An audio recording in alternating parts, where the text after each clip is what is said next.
छत्तीसगढ़ कांग्रेस के प्रदेश अध्यक्ष दीपक बैज प्रेस वार्ता को कर रहे संबोधित। 3 दिनों तक हम लोग गुजरात में थे। 6 तारीख को एक बेटी के साथ जो घटना घटी उसको लेकर हम लोगों ने उनके परिवार से मिले घटना के बारे में जानकारी लेने की कोशिश की।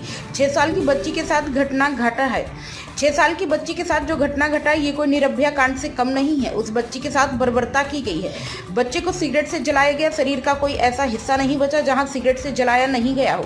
प्राइवेट पार्ट्स को भी चोट पहुंचाई गई। दीपक बैज ने कहा जब हमने उनकी मां से बात की तो उन्होंने बताया कि एसिड के भी निशान शरीर में थे। उसने उस पड़ोस की महिला से भी बात की जिन्होंने शव को देखा था। बच्ची के साथ अमानवीय घटना हुई है जो बर्बरता हुई है। बच्ची नवरात्रि के मौके पर कन्या भोज खाने अपने दादा के घर गई थी, मगर बाद में उसका शव मिला। उस बच्ची की हत्या ने कई सवाल पीछे छोड़कर गई है, ऐसे सवाल जिनका कोई जवाब नहीं मिला अब तक। इस घटना में एक या एक से ज्यादा लोग शामिल थे।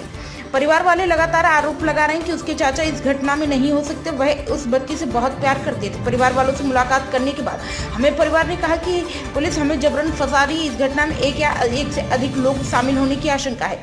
इस घटना के बाद लोगों में आक्रोश है। इस घटना की जिम्मेदारी सरकार को लेनी चाहिए।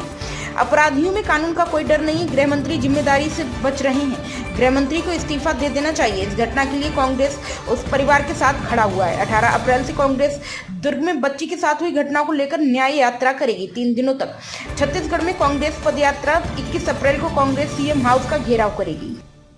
क्या इस घटना को भी लोहारडी की तरह सरकार करना चाह रही थी? क्या घटना करना चाह रही थी? क्या बलरामपुर की तरह थाने में हत्या कर देना चाहते थे? क्या धमतरी में जिस तरह से घटना हुई उस तरह थाने में मार देना चाहते थे? क्या मतलब जिस हिसाब से लग रहा था कि सरकार और पुलिस की रवैया को देख के कि जो परिवार पीड़ित है उसी परिवार को उन्होंने इतना मारा है कि थाने में ही शायद उनको भी मौत का घाट उतार देना चाहते थे। जो सदमे से उस परिवार सदमे से बाहर भी नहीं निकल पाया था। और आज ये सबसे बड़ी बात है ना, इतना पुलिस प्रशासन ने मारपीट की है उस परिवार के साथ, उसकी कोई सीमाएं नहीं है। साथ ही उस परिवार वालों ने आरोप लगातार लगा रहे, परिवार वाले कह रहे हैं कि उसकी चाचा ने घटना को अंजाम नहीं दे सकते, इसलिए क्योंकि उसके चाचा उस बच्ची से बहुत प्यार करते थे। उस बच्ची के साथ जो बच्चों को ट्रीट करते हैं घर परिवार के सदस्य, उस तरह से प्रेम व्यवहार से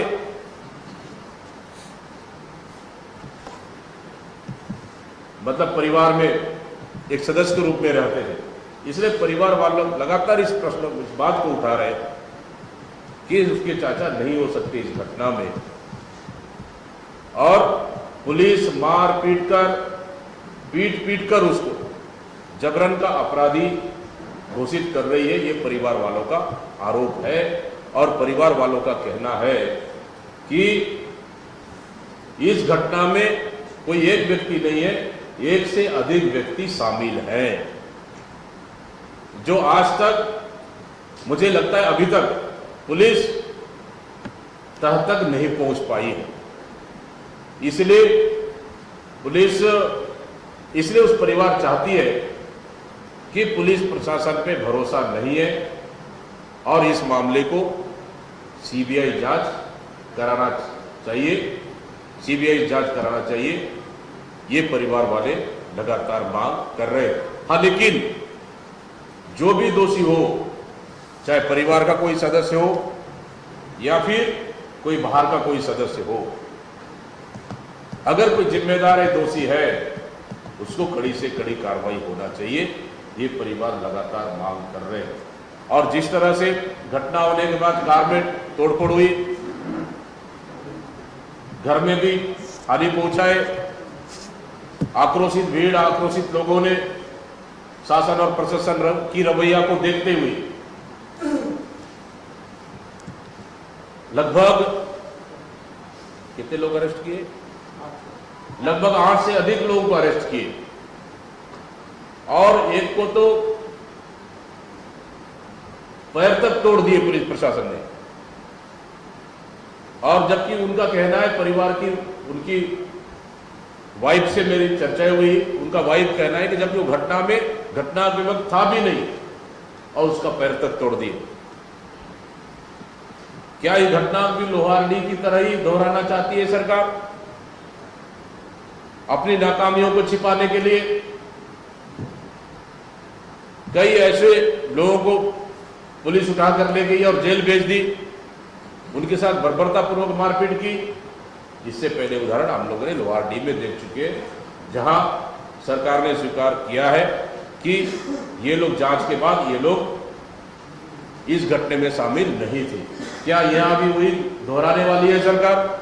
आदरणीय साथियों, निश्चित रूप से इस घटना से पूरे प्रदेश स्तब्ध है, पूरे प्रदेश में गुस्सा का माहौल है, पूरे प्रदेश दुर्ग भिलाई से लेकर पूरे प्रदेश में लोगों में आक्रोश है और सरकार की नाकामी की वजह से कहीं न कहीं उस बच्चे की जान गई है। और साथ ही इसका जिम्मेदार कौन है? इस बच्चे को सरकार जिम्मेदार, सीधा सीधा इस घटना का जिम्मेदार सरकार को लेनी चाहिए। क्योंकि इसलिए कि सरकार पूरे प्रदेश में कानून व्यवस्था के मामले में निकम्मी हो चुकी है, कानून व्यवस्था के मामले में पूरी तरह से विफल हो चुकी है, फेलियर हो चुकी है। अपराधियों में कानून के नाम से डर नहीं है। गृह मंत्री जिम्मेदारी से बच रहे हैं। इसलिए अगर थोड़ी सी मानवीयता है तो गृह मंत्री को तत्काल इस्तीफा दे देना चाहिए या गृह मंत्री को बर्खास्त कर देना चाहिए। और जो जिम्मेदार पुलिस है वहां पे जो मारपीट उस परिवार साथ किए, मानवीयता की सारी हदें पार किए, क्या उनके ऊपर सरकार कार्रवाई करेगी? जो परिवार लगातार मांग कर रही है सीबीआई जांच की, क्या सरकार सीबीआई जांच करेगी? क्योंकि स्थानीय पुलिस प्रशासन पे सरकार का, ये परिवार वालों का भरोसा नहीं है। और साथ ही परिजनों ने लगभग 2 से 2.5 लाख रुपए शायद राहत के रूप में चेक देने का प्रयास किए परिवार को, तो परिवार ने उस राशि को लेने से भी मना कर दिया। और सरकार कहीं न कहीं शासन प्रशासन अपना जिम्मेदारी से भागना चाह रही है। इसलिए इस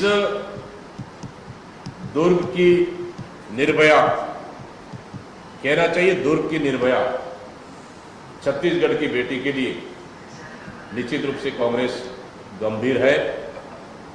और आने वाला समय में, अभी हम लोगों ने तय किए कि आने वाला समय में इस घटना का